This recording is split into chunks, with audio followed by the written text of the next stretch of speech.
I actually think you shouldn't start recording yet. And hello, LaPeer. And we are going to talk today a little bit about Medicaid. We're going to talk about the Medicaid basics, and we're also going to hopefully bust some myths about Medicaid in the state of Florida. I did notice, I did a quick review of some of the people who've signed up. And some of you are attorneys, so we're going to try to give you a few tips. And also, a lot of you are just people who maybe have loved ones who may need Medicaid. You yourself may need it, or you're concerned about long-term care, or what could you qualify for, and what are the things that you can do now to maybe plan for potential qualification later. And we have a couple of really important things to tell you about with regard to which assets you should definitely try not to spend or liquidate. There's one in particular, and we'll save that little tip for the end to make sure that you really aren't doing some things that could jeopardize long-term care Medicaid later. But let's start off with the basics. Genna, I want to just ask you to share with our audience today a little bit about, what do we need to be concerned with Medicaid, and generally, what are the different types of Medicaid that are available in the state of Florida? So I think one of the first things, just before diving into the types of Medicaid, that's interesting is that most people say they have a dilemma. The dilemma is they need a loved one or themselves need some assistance, whether it's going to be skilled nursing or some home-based care or what have you. And the cost for providing it out of pocket is astronomically high. So they are faced with what to do to provide this care for their loved one or themselves. But then they come to us and say, but I certainly don't qualify for Medicaid. Medicaid is only for poor people. So what do I do? And that's where we start having this type of discussion about what their needs are, what the types of Medicaid that are available to them, and this thing called Medicaid planning with the assistance of an attorney, and what that can mean for them and their loved ones. So the two types of Medicaid that we really kind of talk about, because it's not one size fits all, is going to be number one, Medicaid long-term care. So that's going to be in a skilled nursing facility. So there's going to have to be an assessment of what does this individual need right now? What level of care is appropriate? Because if we rise to the level of care that a skilled nursing facility can provide, then Medicaid long-term care is wonderful. It can provide 100% coverage, and we can do the planning to sort of hopefully get them qualified there. Now, the other type of Medicaid is Medicaid waiver.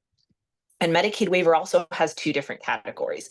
We've got home-based services, Medicaid services that can be provided, and that's also, we have to do an assessment. There's going to be an interview of need, how many hours are required, and then there's a formulation from there. Additionally, we've got med waiver within a facility that isn't necessarily skilled nursing, and it only covers medical. So room and board is not covered. And again, we have to start with the assessment of the person. So Medicaid long-term care, Medicaid waiver, and then kind of the two branches of Medicaid waiver is sort of the baseline for which we start our discussion. Yeah, and I think it's important to also recognize that, Medicaid long-term care, and we're talking like a nursing home level of care, is an entitlement.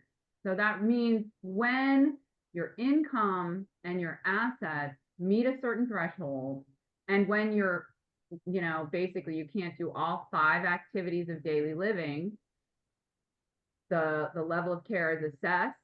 They look at your finances. If you meet it financially and you meet it medically, you are entitled to immediately be qualified. Now you have to put your butt in a bed. That's what we say, get your butt in the bed before you apply. But once you apply and you're qualified, then you get the bed.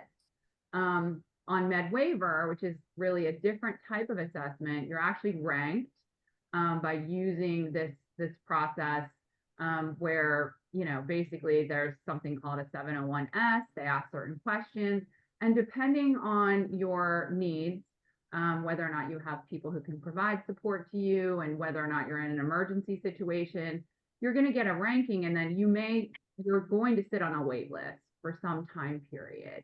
Right. Right. So then when you're called off the wait list, that's when you have a very short time window to get financially qualified. So, you know, we often encourage people, go ahead and apply for the Med Waiver program.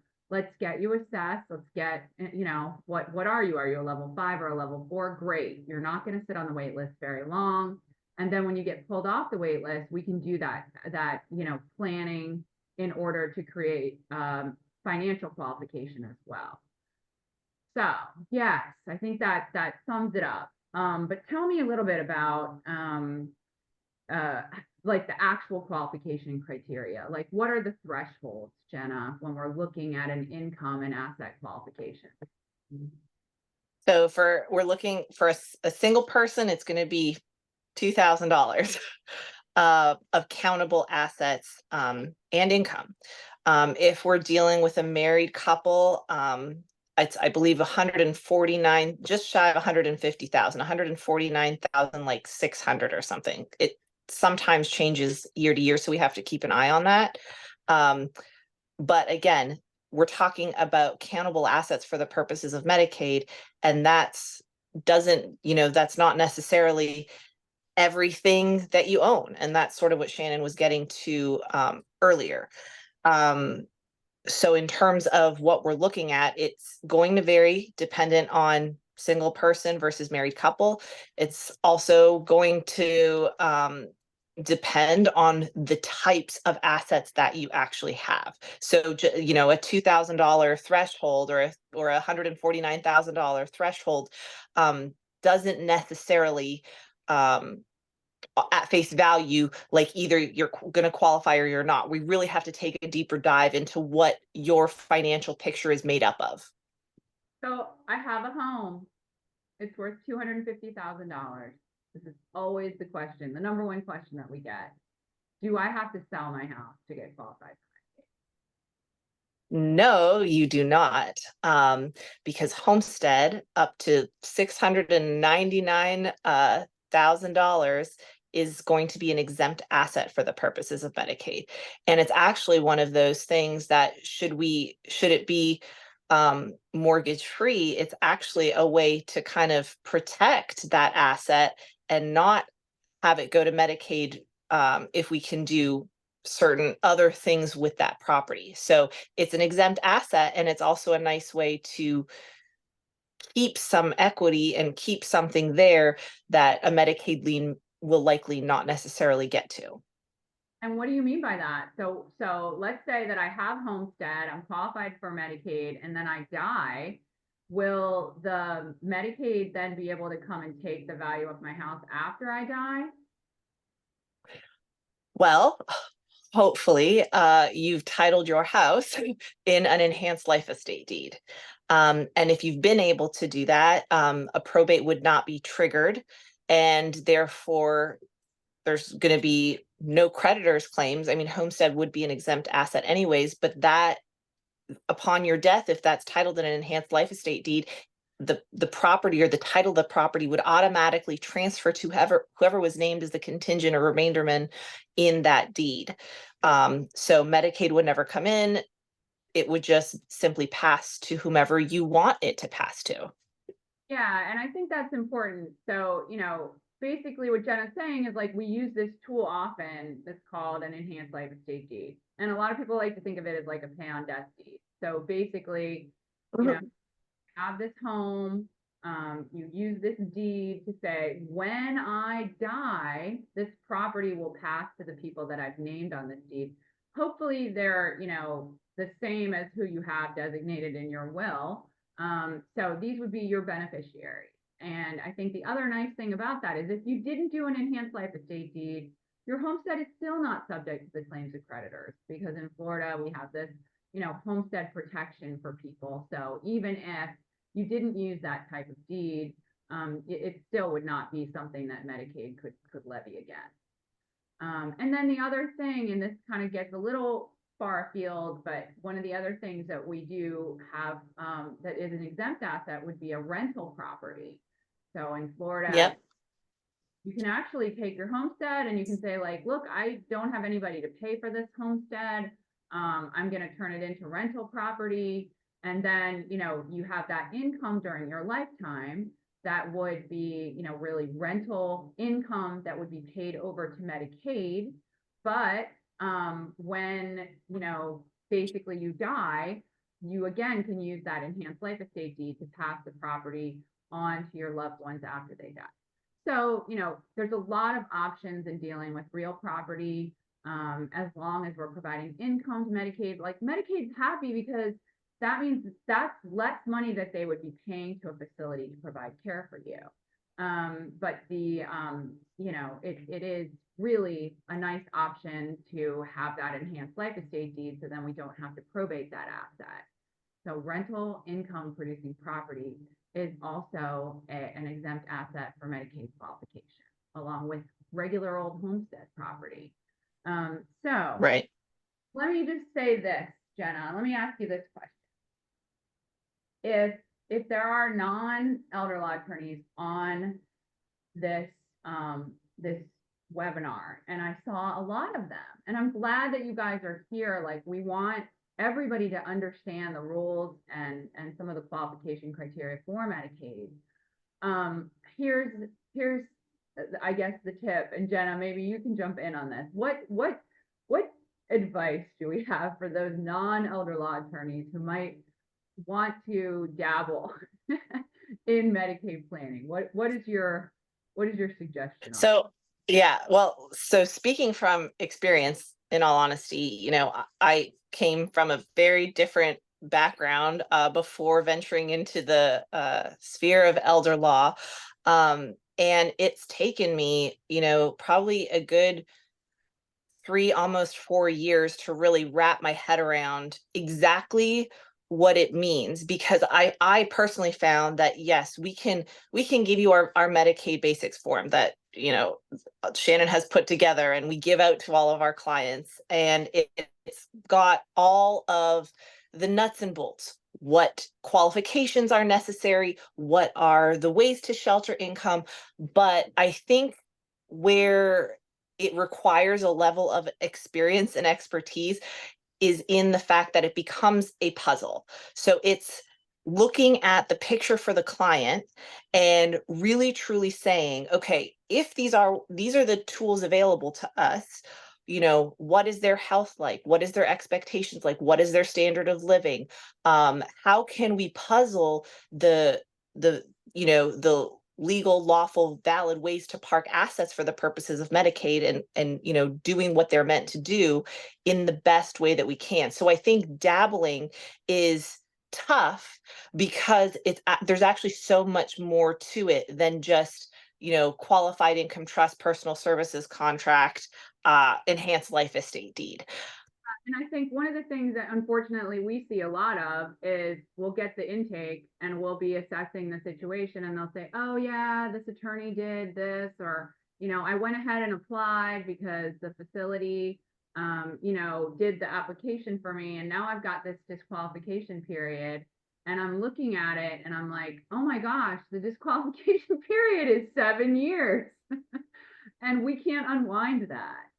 So, a lot of times, unfortunately, we'll have people who maybe are doing VA planning, and they're thinking like that the VA planning that they do is then, of course, going to translate into an appropriate Medicaid planning. And it doesn't, because there's different rules and there's different, everything is different when you're talking about VA planning versus Medicaid planning. So, just encouraging people, like, do become educated, but understand that elder law attorneys who have a background and skill in Medicaid planning can be your best ally to make sure that you get qualified. And knock on wood, we've been really successful in getting people qualified. We have yet to have a denial. So I know I should never say that publicly. Yeah, don't say that. I'm sorry. But, you know, we're conservative. We know the rules. We know how to apply the rules. We also know what our district, you know, we know our district. We know what they're going to take and what they're not going to take. They're not going to take. I think that's a really good point, Shannon. Just speak to that for a second. Just the fact that it's not the same in every state, and it's not even the same in every area of our state. So I think that's also a huge practice point. Know your venue. So let's talk about some of the things that might be some other myths out there and some other qualification criteria. So here are just a little overview of some of the tools that we might use. We're gonna talk about a single person, and we're also gonna talk about a married couple, because with a married couple in Florida, you have a lot of options, because what's beautiful about Florida is that we don't require spouses to basically pay for their spouses to be in a long-term care situation. So, you know, Genna and I can tell you that oftentimes we have a couple come in and one spouse is very healthy and also very young. And their other spouse may be a little bit older and has a chronic healthcare condition that's going to be very costly in the last 3 years of life. So, you know, does this younger spouse have to basically become bankrupt in order to support that older spouse really death process? And the answer in Florida is no.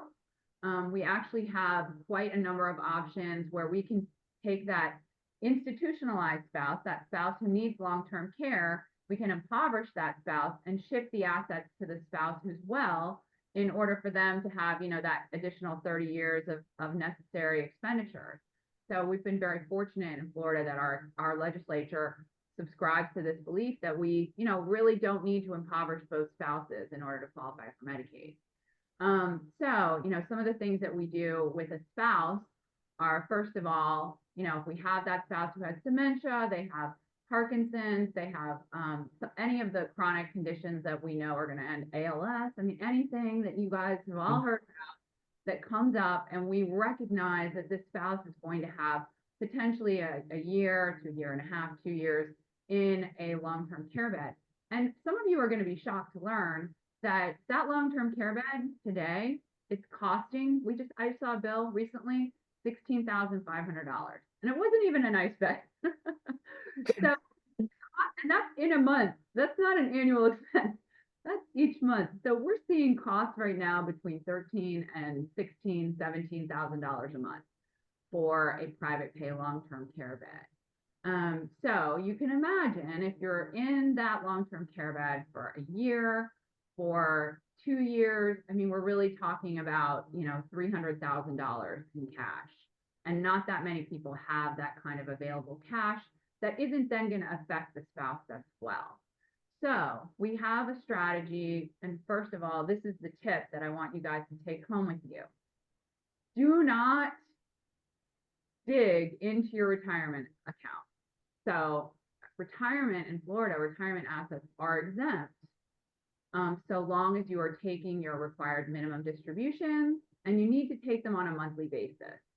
Now, that monthly basis required minimum distribution will count as income, but you don't have to liquidate the corpus of the retirement asset. So if there's one thing you learned today, it's don't raid your retirement assets in order to pay for long-term care. Use any other resources that you have and stick with required minimum distributions, because that retirement asset can be something that's exempt so long as you're doing it the way that we've suggested. Now, some of the other things that, you know, we can do, we talked about really using something called rental income producing property. And that again is another strategy to shelter assets. We can use that strategy with both a couple and with a single person. Some of the other things that we like to use with a couple is something called single payer immediate annuity, where we would take the assets that exceed $150,000 or $149,000, as Genna was talking about, and we can park it into an immediate annuity that pays our community spouse back over a short period of time. That's a strategy that we use a lot. And again, you know, Medicaid is like, look, we, you know, we don't need to completely bankrupt this spouse who's going to live, but the spouse needs to live. So during that time period that the single payer annuity pays the person back, Medicaid does become the payer or the beneficiary of that annuity. So if you die before the annuity is fully paid back, then guess what? Medicaid's going to get a chunk of that money. So, you know, there are some risks. And I think that particular example on that issue, that's where looking at the bigger picture really makes a difference, simply because we had a client probably last week say, I know that I can do that. I know that, you know, that's an option to me, but based on my health situation, I don't want to go there. Just because it's, you know, for a lot of reasons wasn't going to, there was more risk in the payback. So then we had to shift gears. But having that conversation about what it meant, even though we can park a whole, you know, money there, that wasn't going to be the best strategy for this family. Right. And that's it. I mean, it's literally like knowing enough about this type and knowing the family. I mean, we do something called LaPeer planning in our practice, where we're not just doing the Medicaid planning, we're also using a strategy to try and have people age in place. We're using whatever resources are available. Honestly, the more I think that Genna and I get into this particular area of practice, the more that we realize that we're not really shooting for the Medicaid planning long-term care bed. It becomes the place of last resort. We're going to do everything we can to avoid that. But when it is unavoidable, then we have the tools ready to do that. And I think that's a really good point. It's like a puzzle. You're not just looking at, can we get the Medicaid bed? It's more like, what else can we do to support the community spouse as well? So it is a different approach to that. Okay, we have a question from Beverly. Hi, Beverly. Since a Roth IRA has no RMD, how is that handled in Medicaid planning? And so we would still use something similar to an RMD to start to take required minimum distributions, because Medicaid is going to want to see that some distributions are coming out. So basically, if you think about life expectancy, and we're going to then annuitize that Roth asset, we're going to take RMD like distribution, so that we can, you know, so that we can get you qualified. And Lawrence Davis said, what do you advise your clients that are concerned about the quality of the facilities that accept Medicaid? Perception seems to be that those facilities are subpar. Okay. I feel stupid. RMD. No, you're not stupid. An RMD is a required minimum distribution. And the age when required minimum distributions now under the Secure Act 2.0 is going to change depending on when you were born. So yeah, it's something that happens for people who are in excess of 70 and a half. And I think now it's 72 and it's about to jump to 74 and then it goes to 75. So, you know, just depends when you were born, what age you need to start taking those. But let's go back to Lawrence's question. So Genna, if a facility takes Medicare, must they also take Medicaid? Yes, they must. And so in answer to your question, Lawrence, if somebody comes in with private pay into a bed and they run out of money, they cannot be evicted under federal law. So there are no real things as Medicaid beds. Now, I will say that sometimes when we're trying to get somebody into a facility and they would have Medicaid coming in, sometimes the facility will say, we don't have any Medicaid beds. And sometimes we'll have a fight with them about that, and sometimes we won't. But technically, there are no Medicaid beds. If somebody is in a bed that's private and then becomes financially qualified, they cannot be kicked out. They're not allowed to be evicted because of their impoverished status. So I hope That being said, though, even though a facility must accept Medicaid if they're accepting Medicare, there are absolutely differences in facilities, just as a general comment. so much differences in facilities. And like, I mean, we have a list that we keep in our office internally, and we've got at the top of the list are the 5 best facilities, and at the bottom of the list are the 5 worst. And it might surprise some of you to learn that the number 1 facility at the top of our list is also the least expensive. So just Mhm. facility is costly does not necessarily mean that they provide the best quality of care. And, that facility that we always, try to get our clients into is also probably one of the oldest. It's just super clean, and the people that work there are amazing, and they have nursing students that come through every day. It's just, they have an activities director. They've got, they're just great. And so, yes, it is important to figure out, which facilities are good and which facilities are bad. But I don't want to go too far afield because I want to get back to Medicaid a little bit. So I'm going to come back to this, and there's definitely some questions that I want to answer, but let's just finish the topics, and then I want to make sure that we have enough time. Okay, we're just nearing 30 minutes. So we're going to try and stay on for the full 45 to answer questions. If you have to go, just go ahead and zip off. You'll get the video recording eventually. Okay, so the other things that we want to just hit on is, we talked about homestead being an exempt asset. We talked about retirement assets being exempt. There are a number of other little accounts that you can set up, like a CD or savings account for up to $2,500 that is an exempt asset. There's a number of little things that you can do to strategically reduce your asset size. But let's talk for a minute, Genna, about personal services contracts. What are they? What do they do? How do they benefit everybody? So a personal services contract is basically an agreement between the person trying to be qualified for Medicaid and a person or persons who have been and probably will continue to provide care or services to that person. So it doesn't necessarily mean, changing bedpans or sheets or medical care or anything. We're talking more about going to the bank, doing some groceries, getting some clothes that they might like, just caring for the house if they still have a house, going to visit and providing companionship. Sorry, go ahead. Staff, making sure that the finances are going well, talking to the attorney, finding out, what's the status of the Medicaid application? Like, does mom have a bed sore? How do we do a care plan meeting to advocate for mom to make sure that she's getting a proper third party wound care specialist to treat that bed sore? I mean, Right. Yeah, go ahead.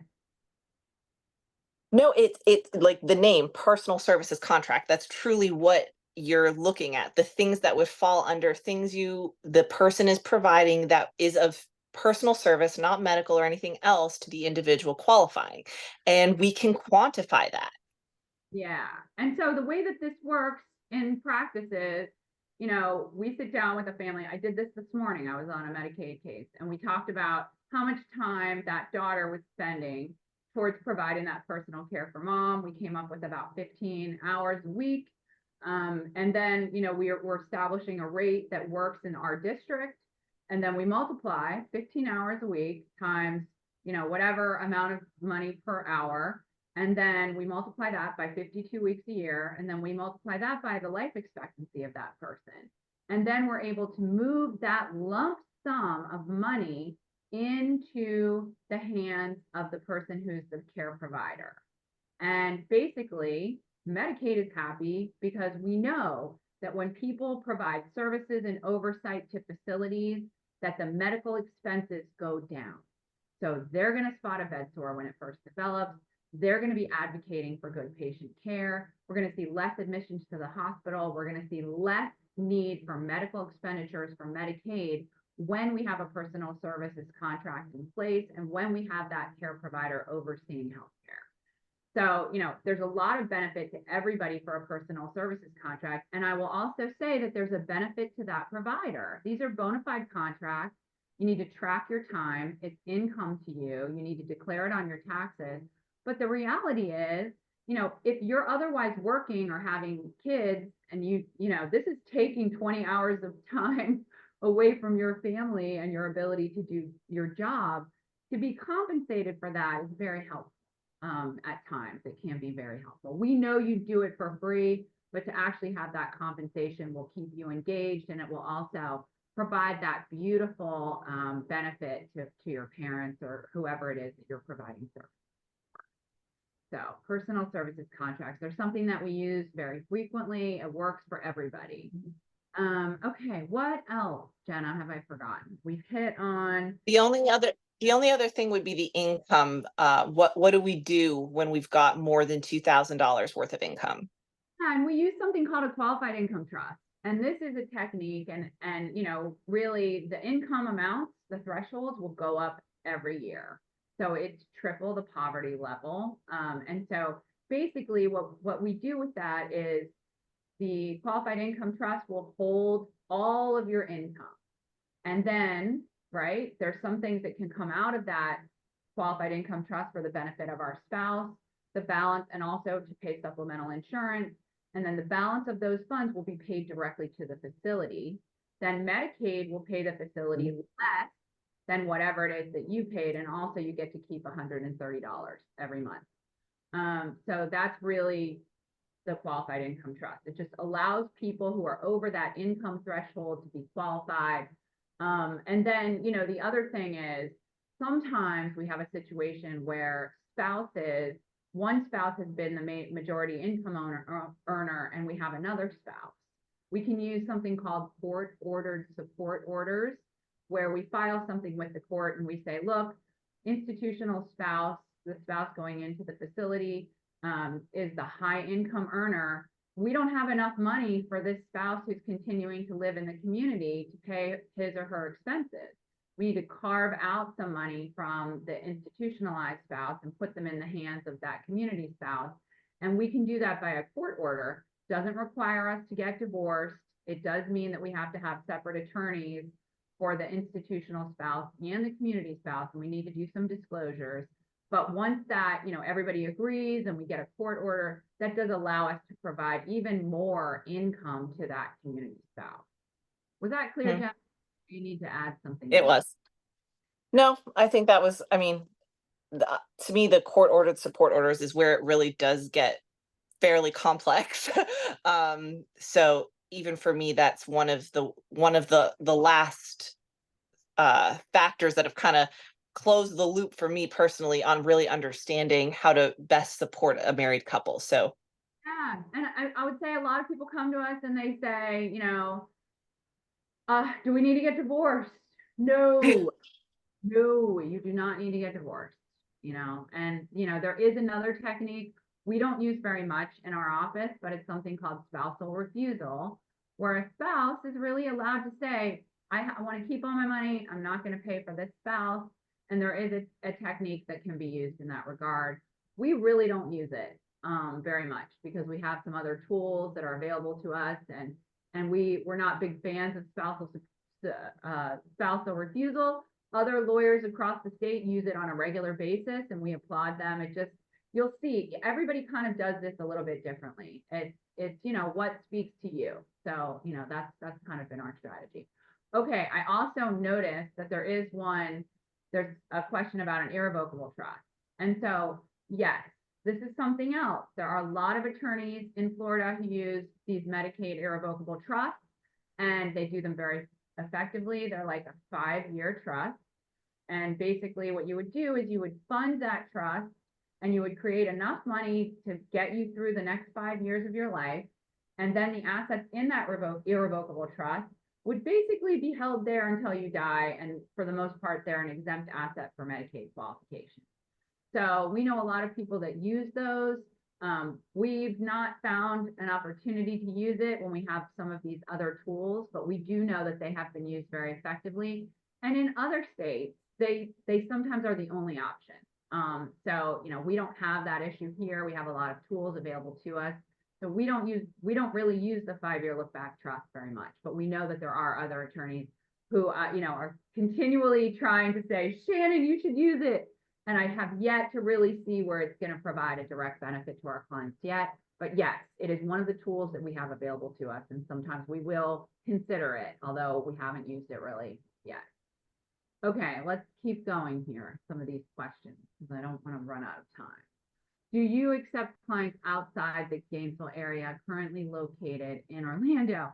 there are plenty of good Medicaid planning attorneys in Orlando. If you email us offline, we can give you some names. The thing is, so with like we talked about, and Genna was very good to point out that each district is different.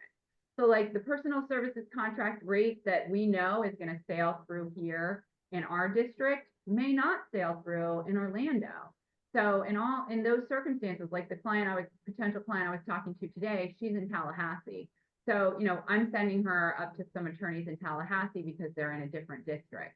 So usually you want to stick with someone local. When you're picking an elder law attorney, it is very important to understand, are they really an elder law attorney? How many Medicaid applications has their office filed? How often are they going to like educational CLEs on Medicaid? So those are the kinds of questions. I don't know, Genna, do you have other suggestions? I mean, board certified is even better because they know Medicaid then. Yeah, no, and I just think, one of the criteria also, which, probably benefits for a more local attorney to help, is the fact that you have to be in a facility in order for this application to be happening. So, I mean, it's not that it's impossible, but knowledge of which facility and orchestrating, because that's the other thing, it's orchestrating the timeline of events. So like typically if we're trying to make a Medicaid application in the course of a month, we want to try to get, so we have to have the person, if it's Medicaid long-term care, we have to have the person in a facility. We have to have knowledge of all of the assets, and we have to have a design meeting to do the planning. And we try to get that done on the first 2 weeks of the month. Then the last 2 weeks of the month is kind of reserved for doing the actual application. And then finally, you want to try to submit that application no later than the last day of the month. Now, the good thing is a lot of people think, oh my goodness, it's going to take 6 months for me to get qualified for Medicaid. However, what we know, at least here locally, and I believe it's true in Florida, so long as you submit the application on the last day or near the end of the month, your Medicaid pending at that point, and it is their benefit. That benefit is retroactively applied to the first of the month. So if you're successfully applying in the course of a month by submitting that application, you're going back to the 1st of December or the 1st of November. But anyways, that's just a procedural thing. And the other cautionary tale, and this is something that we see so frequently. People say, "Oh, I don't have any money. I gave all my money to my kids." Oh, yes. And you cannot do uncompensated transfers in the 5 years before you apply for Medicaid. Huge. So that is a real thing. And, oftentimes we'll have people come to us and they say, oh, we give $10,000 a year to our kids because of the gifting laws or whatever it is that they've decided that's a good idea. There are ways for us to use personal services contracts to offset those distributions. So if that has happened to you, don't throw the baby out with the bathwater. There are ways to address some of those uncompensated transfers, obviously legally and within the rules. It just depends how much it was, and if there's the ability to kind of have your kids provide services in exchange for these distributions that you've already made to them. And with the personal services contract, you'll hear Genna and I talk about this idea of you keep a notebook, you put it in your glove compartment. Every time you do anything, you're going to track it. You're going to track, I went to the facility. You're going to sign in and out of the facility. You're going to make sure that you're showing, in case Medicaid ever asks you, that you're actually demonstrating that 20 hours a week or the 10 hours a week that you've signed up for under the contract. So, okay. Thanks so much for this. Very helpful. Oh, okay. Bye, Natasha. All right. See what else we've got. Lump sum to the provider in the present. Yes. Lump sum to the provider in the present as it relates to the personal services contract. And it is a bona fide contract. So what that means is you have to provide the service, even if they outlive the life expectancy. And the benefit of the bargain if they don't live as long as the life expectancy, but it cuts both ways. So, my grandmother lived to be 102. And honestly, like, we didn't expect that, but that personal services continued until she died. So yeah, you really have to realize that this is a bona fide contract. It's real, and those services that you commit to have to be provided. But yes, it's done in the present. When do you advise a Medicaid asset protection trust? Yeah, we just talked about that. Okay, what court has jurisdiction? So basically, there's really, when we're talking about Medicaid, we're really talking about administrative law. And so when, like, there was a denial, or let's just say you get what's called a notice of case action, and in that notice of case action, they've said, no, you don't qualify, and you disagree, then you would file a request for a fair hearing. Eventually, through that process, you would get to the circuit court level of the state court. So many lawyers on today. I love it. All right. Are powers of attorney helpful in the application process? Absolutely. Genna, do you want to take that one? Yes. That's like almost one of the number one things when we're doing a Medicaid consultation with a client that we look over. We've got to ensure that a good, durable power of attorney is in place. And, whether the person applying for Medicaid still has the capacity even to execute a new one. But yes, those documents can enable us to make a successful application on behalf of the individual. And to give you guys a better, like, a super strong idea of what needs to be, because you'll see the elder law attorney is like going to scrutinize your power of attorney. So yeah. You got an appointment with them, and they're like, well, send us a copy of the power of attorney that you have right now so we can look at it. Oh, aren't they all the same? No, they are not. You need to have superpowers separately initialed, right? So all of your superpowers are going to be aligned, not underneath, not at the end of the durable power of attorney document, but separately enumerated next to each provision that provides what's called a superpower. And a superpower is any authority that you're giving to the agent that could affect your estate planning. So, anything big, anything like transferring property, really doing Medicaid planning.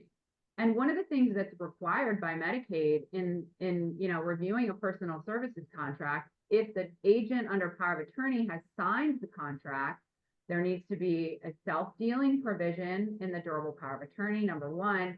There also needs to be a provision for the agent to have authority to sign the personal services contract. And we're going to look for that specific authority, because that's what Florida Statute 709, which is the durable power of attorney statute, requires very specific authority. And there are a number of other things that we want to see in that durable power of attorney document that sometimes normal estate planning attorneys they don't know about. They don't know about Medicaid planning. They don't know about personal services contracts or qualified income trusts or any of those things. So, we want to see a good and thorough durable power of attorney that contains Medicaid planning provisions in it. So yes, you need a durable power of attorney, but just not any durable power of attorney. You want a good durable power of attorney that's been really drafted by an elder law attorney. Okay. Keep going here. What happens if the caregiver dies first in a personal services contract? Yeah, that can be tricky. A lot of times what we'll do with our personal services contracts is we'll have a second person who would step in and take on the role of that first care provider. So, let's say there's a husband and wife, and they're both kind of sharing that responsibility. We may have, wife being the first provider and then husband as the second. Do they get paid again? No. No, they don't. There's only one payment. And if we have that secondary provider, they're obligated in the same way that the original provider was. Are Social Security benefits included in your income? Absolutely. And sometimes Social Security benefits the income that our clients have. They may have done a really good job of funding their homestead, getting equity there and seeing growth in it, but then they have very limited income. And, we may employ some other strategies when we're talking to them. Like if they want to age in place, we may be looking at things like a reverse mortgage, or pulling equity out of the home in some strategy.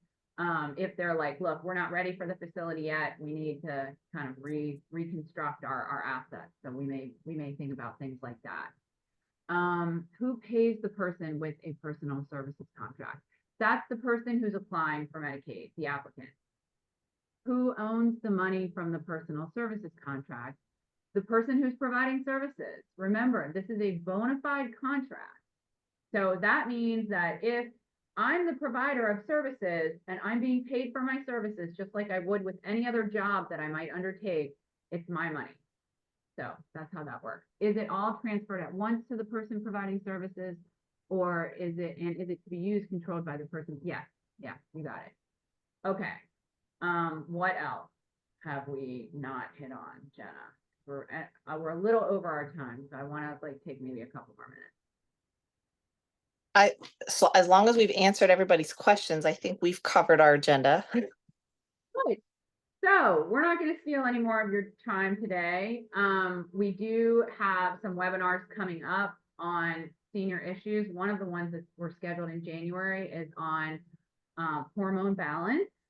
And as we age, you know, what can we do with hormones? We actually have Dr. Vosa coming in to talk about that. What is our other webinar coming up? Do you remember, Jenna?